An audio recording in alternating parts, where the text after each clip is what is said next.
ECU just released a poll hot off the press yesterday from North Carolina, and it shows former President Donald Trump with a 1 point lead against Vice President Kamala Harris. What are some of your takeaways? Oh, I think one of the big takeaways is that when Joe Biden was in the race, when we last polled in June and Biden was still the nominee, the election in North Carolina in 2024 was starting to look to me a lot like the election in 2016. And in North Carolina in 2016, Donald Trump won the state by about 4 percentage points.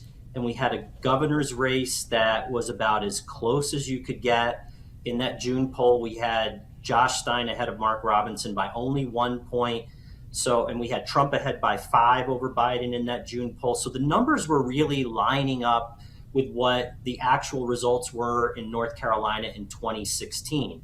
Of course, since June, major changes have happened. Kamala Harris is now the nominee.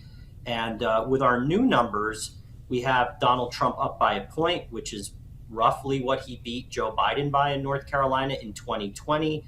We had Roy Cooper, the Democratic governor, win by about 5 percentage points, and we showed Josh Stein up 6 percentage points in our current poll that we just completed. So that tells us that we're looking, now it looks like we're more in an election in North Carolina that looks like 2020 versus the one that we had in 2016, at least based on the two polls that we did, the one in June versus the one that we just completed. So that's a little bit of a shift there. And this poll was taken last week.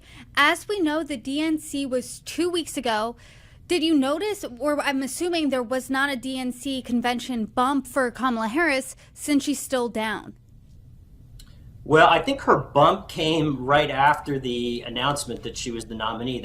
We started to see that shift and pretty quickly. So I don't think there was a whole lot more room for her to grow beyond that initial bump, because a lot of polls showed within just a week or two of the change from Biden over to Harris that the numbers were moving in Harris's direction. So I think that explains why there wasn't any major bounce for Harris coming out of the convention. I think she already got a bounce of sorts right before that.